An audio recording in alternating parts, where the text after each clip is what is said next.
Welcome to Fully Booked, the bookish podcast where I'll chat about all things book and reading related.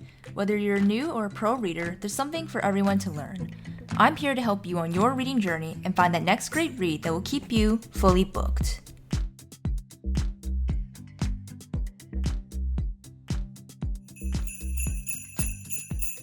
Hello readers, and welcome to episode 53 of Fully Booked.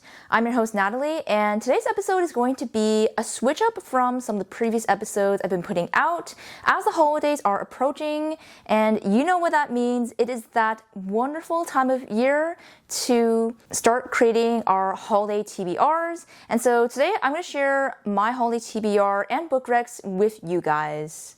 And I'm really excited to share this year's holiday TBR with you guys because if you guys remember my TBR from last year, I feel like all the books were pretty much the same flavor, that same Hallmark holiday rom-com style, but I was very intentional about picking all very different books this year. Like honestly, every single book on this TBR is a completely different genre and mood, so hoping that there is a book for everyone. Before we get into today's TBR, I did want to do Dab of the Day to get a little more into the holiday fun. Although I have to say, we're not starting off that well because I was going to make more of like a holiday type drink for the drink of today's episode, but unfortunately I'm filming in the morning, so I'm a little bit tired still, so I'm just having my usual morning coffee, which is literally just a black Americano. I feel like I've said a bunch of times before now, it's so hard to show you guys what I'm actually drinking because of the type of mugs I own, and I don't want to start accidentally spilling coffee on my couch. Also, you guys have probably noticed that I do not have any fun mugs, and honestly, it is partly because I live in a pretty small space. I don't have separate rooms where I have a lot of storage space to store like seasonal decor and items. And I also feel like I'm the type that I prefer like all my plates and all my mugs that I'm using on a regular basis to be matching. Hence why everything that you see that I have is just like this white kind of ceramic. Actually, I'd love to know if you guys are like the seasonal mug type. I feel like I've been seeing so many more seasonal mugs too, especially with all the fall girlies and the little pumpkin mugs. But also, obviously, most of us who are into Christmas, there's so many cute Christmas mugs out there. I feel like I really want to get some in the future. I'm just not sure when that will be. Also, thinking about mugs randomly reminds me how I used to have, I think like at one point, a dedicated mug or cup for Santa, where if you guys did this as well, where you leave milk and cookies out for Santa. And also, I remember always putting out, I think either like ginger molasses or ginger snap cookies for Santa. It was usually some kind of ginger cookie in our household. I'm actually very curious. Actually, let me guys know what kind of cookies or treats that you put out for Santa growing up. And then for outfit, you guys are probably seeing how crazy my hair looks right now if you're watching on video. But to start off, I am wearing this shirt that I thought looked kind of cute with like all the different little colors, except that I mistakenly thought it said love, peace, joy. But then I put it on this morning before I started filming and realized it actually says love, peace, happiness, and actually the camera's cutting off, but it says courage underneath. So not quite the love, peace, joy vibe for the holidays, but it was close enough. This is what we're working with for today's episode. And then I tried to get my hair up, or rather this bow up in my hair. It's like very red, glittery bow, I think with like specks of green in it as well. Got all the sparkles going on because I'm definitely the type of person that I do embrace more of the sparkles and the glitter around Christmas time. Sorry, I can't help fixing my hair, and like it's hard not to laugh at myself because my hair does look pretty high and crazy right now. I feel like I look like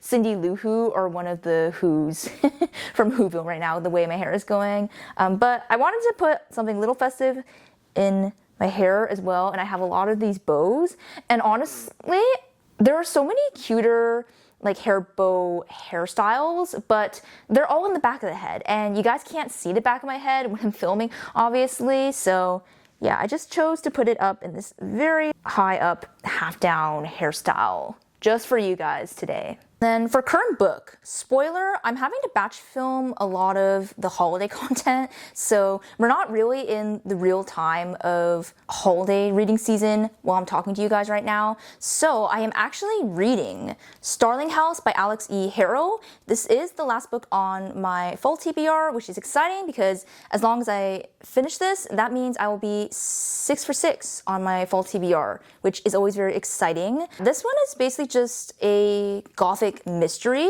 which, by the way, I was very confused when I first opened this book because on the inside, like, dust jacket cover and like the description it gives, it describes this book as a modern gothic fantasy, which I don't think is correct. It's definitely more of a mystery vibe and genre to me. Unless there's going to be magical elements or something come up later on in the book. I am only about a third of the way book as I'm talking about it. But yeah, so far it's a very slow-paced, kind of creepy, eerie setting. I don't think it's labeled as a mystery thriller at all. This one is very much more of a mystery. Yeah, like I feel like we've barely found out anything so far, but I feel like there's gonna be a bunch of like past small town family secrets coming out as the story keeps progressing. So I'm intrigued for now to see where this story goes. And with that, let's get into the rest of today's episode. So starting off with some holiday book recs. Now I'm gonna be honest, this section is actually gonna be very short. Unlike my last seasonal fall TBR, I don't really have a lot of good recs for you guys. I feel like I tried to go through the list of books that I read last year because I read a pretty decent amount of books last holiday season, but unfortunately the holidays, again, is one of those seasons where you guys might be like this too. You kind of just let yourself go and turn off your brain during the holidays and just read, you know, as many holiday rom-coms as you want, which I think is pretty much what I did last year. And unfortunately, they all just kind of start to blend together. And I don't have any that really stood on my mind that I would want to recommend to people, at least for now. But if you do want something very quick, fun, and easy, then I did read the entire Under the Mistletoe collection, which is currently on Kindle Unlimited. I think you might be able to get these as audiobooks as well, but I really would not bother because they are holiday novellas, so each one of them were all under 100 pages, so it'd probably take you less than half a day to read each one. Very, very quick and easy.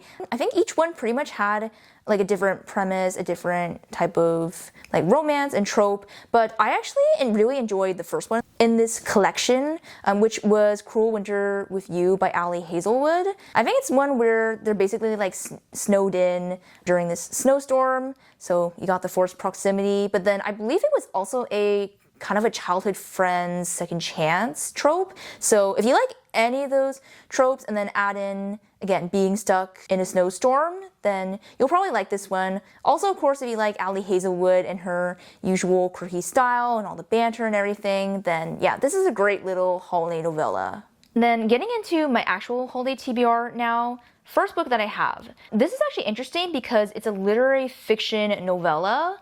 So it's under 200 pages. It'll be nice to have a shorter read for the holiday season. That is Small Things Like These by Claire Keegan.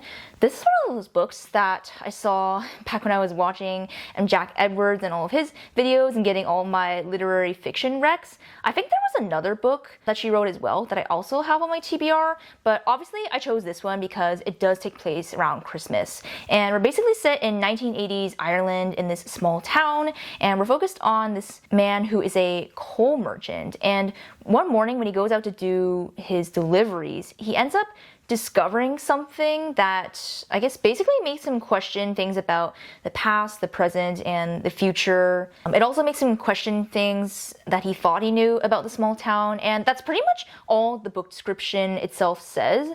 I don't really hear that many people talk about this book too, and obviously, or at least the creators I'm also watching as well, most of us are focusing on the holiday rom-coms during the holiday time and not necessarily literary fiction novels, but I thought this would be a good pick to, again, spice up the holiday in TBR, so I'm hoping that's the case.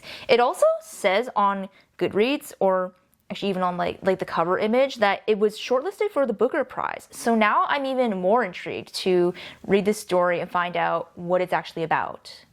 And then this next book is more of a mystery thriller, and that is The Family Game by Catherine Steadman. I'm actually really excited for this one because when I read the book description, it basically sounds like the Inheritance games, but set during Christmas time. And you guys will see what I mean in a second. So we're basically following this young engaged couple, Harriet and Edward, who has been kind of estranged from his family for some time now, but he is still set to inherit the family fortune, basically. And I guess because of that and some other things, they're basically called back to his family estate during Christmas to be with the family, but also to basically play some sort of game together.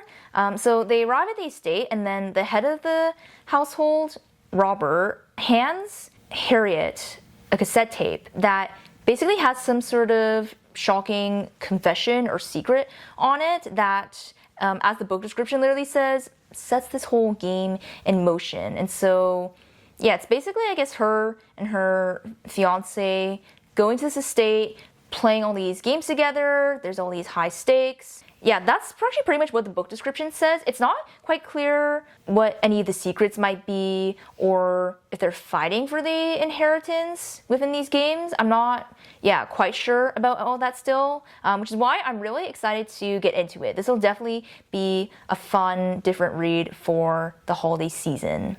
Third book on my holiday TBR. This is another really fun one because it is a holiday rom-com mystery, and I honestly really cheated when I described this one, if you guys watched the short already for today's episode, because everyone basically describes this book as Knives Out, but with rom-com and Christmas vibes. And that is The Most Wonderful Crime of the Year by Ali Carter. And this one is also a rivals to lovers romance where we focus on our two main characters who are both writers, Maggie and Ethan. Yeah, they really can't stand each other, obviously for a host of reasons, but they do both get invited to the same Christmas party by this very esteemed fan of theirs. But shortly after arriving at this person's very big estate, the host of the party mysteriously goes missing despite there being a snowstorm and a locked room. And so with this mystery, they're then forced to work together to try to figure out where the host of this party went. But yeah, obviously we got a lot going on here with the mystery, the forced proximity. I'm actually pretty interested because, actually surprised, I've actually still haven't seen Knives Out still. I feel like I'm not much of a pure mystery fan. Like, you guys know, I read a lot of mystery, psychological thrillers, but I feel like, more mystery books I've only been dipping my toes into. I did watch the spin-off, oddly enough, of Knives Out, Glass Onion. Still haven't seen Knives Out, so I'm not really sure what the vibe of this book is going to be and how it's going to go. Also because we do have the romance plot mixed in here as well. There's a lot of different elements going on here, so I really hope I end up enjoying this one. Hey readers, I hope you're enjoying the episode so far, and hear me out before you hit skip. I'm so grateful for all my listeners who are with me on this reading journey, and I'd like to ask that if you haven't yet, please leave a rating and review as it helps others find the podcast. Also, please consider supporting the podcast financially as it helps me bring you more exciting content, and you'll get some extras like bonus and subscriber-only episodes, early access to new episodes, and much more. The link to donate will be in the show notes below, or you can go to buymeacoffee.com/fullybookedpod. Thank you so much again for choosing to listen to Fully Booked, and now back to the episode. Also, I just have to add that I think out of all the books I picked for my holiday TBR this year, this one has my favorite cover. I don't know who the cover illustrator was for this book, but I think they did a really good job. There's something about the vibe and the aesthetic of it that's kind of retro, kind of vintage. It captures a certain vibe, and I'm really loving it. The fourth book on this list, this is actually the only physical copy that I own out of all of them on the list, and that is It Happened One Christmas by Chantal Guertin. Sorry, I might have butchered her last name a little bit. She is also a Canadian author, and this book is in a Canadian setting. So this is your typical Hallmark holiday rom-com where we follow a big city film director named Zoe, and she basically lives and breathes Christmas all year round because Christmas movies is pretty much what she makes. So yeah, that is what she lives in. And for her next big Christmas film, she wants to film in this very small town, or what's actually called a hamlet in Quebec. But unfortunately, the mayor of the small town is refusing to let her film there for whatever reason. He just has some sort of dislike for her. Yeah, we're basically just following as she stays in the small town and is trying to convince him to let her make her movie there. But of course, a bunch of things ensue. We got a snowstorm going on, so more forced proximity. Obviously, this is a Grumpy Sunshine romance, which, by the way, I feel like that is pretty much one of the most popular tropes for these holiday rom-coms is the Grumpy Sunshine. I feel like that it's one that's just very easy to execute and can be kept more surface level. You don't necessarily have to go too deep with it. I feel like this is the only time that I have a higher tolerance for the Grumpy Sunshine trope, because any other time of year, if I read a Grumpy Sunshine romance, I feel like half the time I end up putting the book down. I'm just not really a fan of it because I just don't really understand the reasoning for, why you would just dislike someone like so much off the bat. Unless there ends up being some sort of past connection or reason, which isn't always the case necessarily though. I feel like, again, with seasonal or holiday rom-coms. Honestly, I'm not sure how I'm going to feel about this one. I just pretty much want to have at least one holiday rom-com on the list that I can, open when I'm wanting to read that kind of book.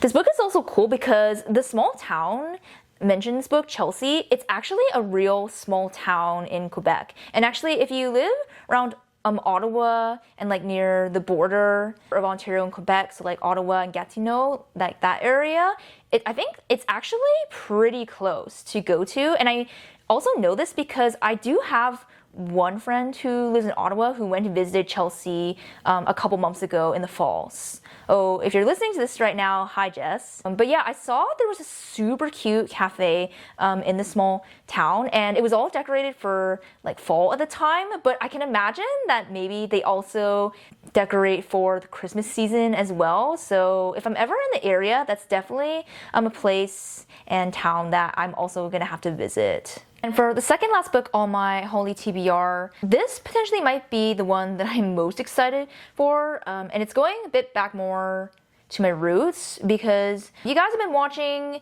you'll have seen that I really like the more emotional contemporary romances over the past couple months, even most of this year, I would pretty much say, which is really what this book is, and that is Always in December by Emily Stone. And if you guys have been watching for a while, then you will remember this was on my holiday TBR last year. So we are trying our very hardest to get back to books that I've skipped, but I did actually really want to read. I honestly have no clue how or why I skipped over this book in the first place last year, but it happened, and we're gonna try our best to actually complete it this year. This one, yeah, it's basically one of these kind of time-spanning stories where we follow these two strangers who meet around the Christmas season, and they end up spending the holiday together, falling for each other, but then out of nowhere, the guy, Max, just leaves and doesn't say goodbye to our FMC Josie. Of course, over the next year, they keep running into each other, but in very unexpected places. And yeah, I think the story kind of just goes on in this way until we eventually find out why Max left in the first place. It is very much giving me the vibes of like a Josie Silver book, like One Day in December, if you guys have read that book. Honestly, if I had to pick, that is probably one of my favorite holiday Christmas books I've ever read, which is interesting because that book is really not a holiday book. I guess part of the story and like honestly a very small part takes place around the holiday time, but that book, I think I really like it because it's really just one of those time spanning, like decades long love stories where it's right person but they never get the timing right. I feel like I just love those types of stories because there's so much more buildup and anticipation to when they do finally get together. So that's what I'm kind of feeling so far from the premise of this book. I hope it ends up being a little more emotional. I've heard Emily Stone, this is kind of her niche, I feel like, in the holiday romance genre. She kind of writes these more emotional romances that deal with, a little more different aspects and not just the fun holiday vibes. So yeah, I'm hoping this one ends up being good. I hope I cry a bit. I really can't wait to get to this one. And the last book on my holiday TBR is Any Trope But You by Victoria Levine. Now, this is a funny and interesting story because I think the first time that I saw this book was actually when they were handing out e-arcs on NetGalley at the very end of last year. And I mainly looked at this book for the cover because I thought it was very cute, but I clearly did not read the book description well enough the first time around, and again when I added it to my holiday TBR, because I read the book description all the way through recently, and I realized that this is not a holiday rom-com or holiday book of any sort. It's actually just a winter romance, which is interesting because I don't find a lot of winter romances necessarily. And I'm gonna be honest, I wanted to try to find another more holiday book to put on the TBR, but for the sake of timing and things, it was kind of too late to change my holiday TBR, so we're just rolling with this one and putting it in anyways. This will probably be one that I get to at the very end of December, maybe even after the holidays have technically passed. I don't know about you guys, but I think the few days after Christmas and leading up to New Year, I still like to read some sort of holiday book, but also I might start to transition into just more wintry books, so this might be the perfect way to do that. But anyways, we are following our FMC, who is a romance writer, and basically after I guess kind of this scandal happens to her, she decides to try to transition into the mystery genre instead. She's also in financial need to help support her sister who is ill. And so, yeah, she's kind of on this new phase of her writer journey. And she ends up going to this remote Alaskan resort to try to write this new novel. And of course, she runs into the inn owner there. And it's really just the two of them stuck together in this resort up in Alaska in the cold, basically kind of living out their own love story and romance novel. I know I've probably made way too many like movie and TV references in today's episode, but guys, can you not deny that this book sounds like the movie Anyone But You? If you guys have seen that movie and like remember the premise and what it's about, this book is basically Anyone But You set in Alaska in the wintertime. Even the title itself, Any Trope But You, Anyone But You. I actually hope from the title of this book alone that it actually does play on all the different romance tropes. Of course, we have the very obvious tropes going on of like enemies to lovers, but we also have forced proximity. Again, if you guys have seen Anyone But You, I don't know if you guys remember a particular scene in the beginning of the movie when they all first get to Australia for the sister's wedding, and then I think it's the sister-in-law to be who says to the two main characters, "Oh, but there's only one bed." And the way she blatantly said that just made me laugh so much because it sounds like a line that a character would say in a romance novel. It doesn't really sound like the way characters talk in like rom-com movies. So the way they just inserted that in made me laugh so much because it made the movie feel more like a book, which I honestly just loved as a romance reader who loves seeing adaptations, but also like new rom-com movies that are still coming out. And so yeah, I'm hoping this one just gives some very good rom-com vibes, even if it's not, you know, super holiday related.